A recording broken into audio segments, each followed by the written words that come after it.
سلام علیکم جنرال موبین صاحب، تا د افغانستان د انګورو په باره کې ویډیو کړې وه، نو دا ویډیو تا ته هم ډالۍ وي او د افغانستان خلکو ته، دهقانانو ته او د افغانستان اوسني واکدارانو ته دې هم ډالۍ وي.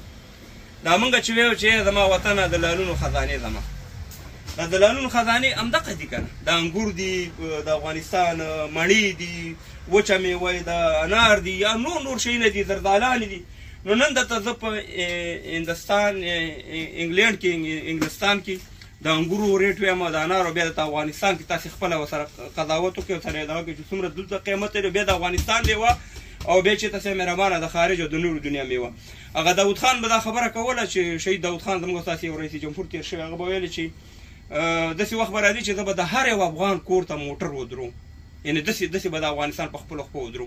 هغې مطلب دا و چې د افغانستان کې څومره میوهجات دي، څومره شیونه دي، دا دنیا ته لاړ شي، یا نور زمونږ څومره د افغانستان خزانې دي، هغې نه د افغانستان خلک استفاده وکړي او هغه 15 کلن یا 10 کلن پروګرام یې اوس هم د اوسنۍ د افغانستان طالبان په مخ کې وړي. نو زه ته اوس دا دې وایم، دا تقریبا یو نیم کیلو هم نه دي، ځکه چې تقریبا دلته 800 ګرامه کیجي دی. دلته د دې قیمت دی مومن صاحب 800 افغانۍ، تقریبا 800 افغانۍ وانې.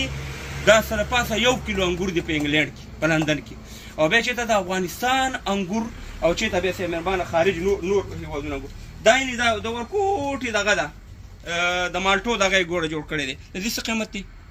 2 پونډه، یعنې تقریبا 600 افغانۍ د دې قیمت شو. دا تقریبا راځي سره پاسه 1 کیلو. اوس خالي دې پیکینګ ته وګورئ، دومره ورکوټې د ښایسته پیک کړي، دا به یو ترکي نه راغلي یا بل ملک ته، څومره ښایسته په دې کریټونو کې اچولي دي. یعنې دا که موږ افغانستان نه دلته اوس دغه انګورو دغه میوهجات خارج ته راشي، ته ماته وایې چې دهقانان به څومره پرمختګ وکړي، د هر یو دهقان به میلیونر شي.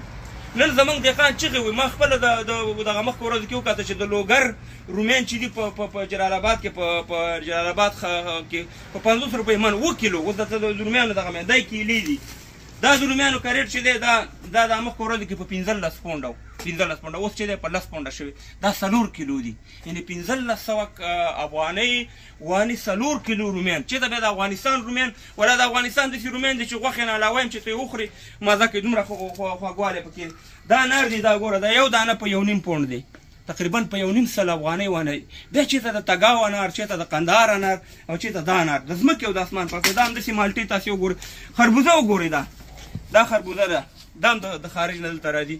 چېرته د افغانستان خربوزې یا هندوانې او چېرته دي، دا تقریبا په 1000 افغانۍ وانې په حساب باندې دا یو دانه دلته پیدا کېږي په 1200 افغانۍ وانې. دا تاسو ته وښیم. دا نورې میوهجات دي، سټروبري ته وګورئ، دا واړه دغه دي، دا ګورئ پاو هم نه دي، نه پاو نه ډېر کم دي، دا هم د 1.5 روپۍ وانې. دلته راځه او دا سبزیجات ته ښیم. دا وګوره، پالک دا 2 دانې په 1.5 پونډ دي، دا وګوره ته لیکلي دي، سپینچ چې ورته وایي په انګلیش کې. دا 2 په 1.5 پونډ وانې 2 دانې دي، 15 نه په 20 روپۍ وانې دا یوه ګېډۍ. همداسې دانې چې ده، دا په 2 دانې په 1.5 پونډ وانې څومره دانې ده، دومره دانې ده. چې د افغانستان دانې همداسې راځه، دا وګوره، دا الوچې دي. والله چې دا الوچې ته سړی ورته بیخي مزه نه کوي، ما څو ځل خوړلي دي، مزه نه کوي. دا ګوره املوک دي، دا امرود دي، دا چې مهربانه کدو، دا کدو دی. یعنې دا هر شیونه دومره قیمته دي چې او دا وګوره ګوپي، خلک د لغمان ګوپیانو ته په سپک نظر ګوري که نه. د دې ګوپي قیمت دلته په انګلینډ کې 2 پونډه دی، 2 پونډه. دا تقریبا نیم کیلو دی، یاره 600 ګرامه به دا په 2 پونډه دی، تقریبا 200 افغانۍ وانه دا یو ګوپي دی. موږ ورپورې هلته خاندو په وطن کې چې ګوپي دي کرلې او ټیپر دي کرلي او دا دي کرلي او هغه دي کرلي. دا ځای مهربانه ګوره بادرنګ دي، دا لیمان دي، دا لیمو چې دی دا د 3 دانې په 1 پونډ کېږي، یعنې په 100 افغانۍ دا 3 دانې دي. همداسې پسې راځه نور دا پیاز دي، ګوره دا څو دي، 2 دانې، 2 په 1.5 2 په 1.5 سره افغانۍ وانې 2 دانې. دا خو هغه رومیان شو. دا وګورئ بنګلۍ 6 روپۍ وانې کیلو دي، 6 پونډه وانې په 600 روپۍ وانې 1 کیلو دي. ته واده د افغانستان بنګلۍ به ښایي که د دې بنګلۍ به ښایي. دا بنګلۍ دي، ته وګوره 600 وانې 1 کیلو هم نه دي، 800 ګرام دي. ما مخکې دا ذکر وکړو. دا وګورئ صاحب مهربانه ټیپر هلته څوک خوري نه، غواګانو ته یې نه اچوي. دلته وګوره دا ټیپر چې دی په 400 وانې 800 ګرامه، یعنې 400 افغانۍ وانې 800 ګرامه. دا دلته صاحب مهربانه د دې دا قیمت دی. دا ملۍ وګورئ، ملۍ هلته خلک داسې اچوي، داسې اچوي.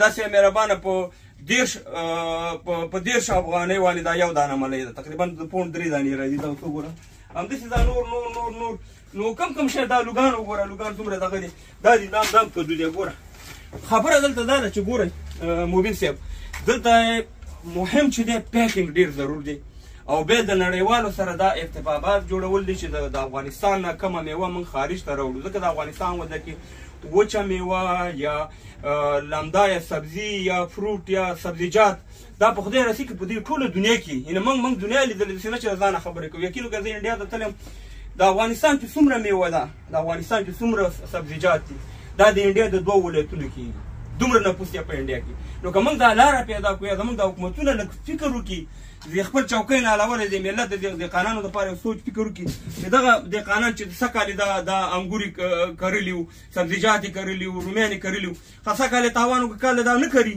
بیا موږ مجبور یو چې د خارج نه څه مهربانه شی نه راوغواړو، د 1 روپۍ شی راوانه بیا په 10 روپۍ خرڅوي.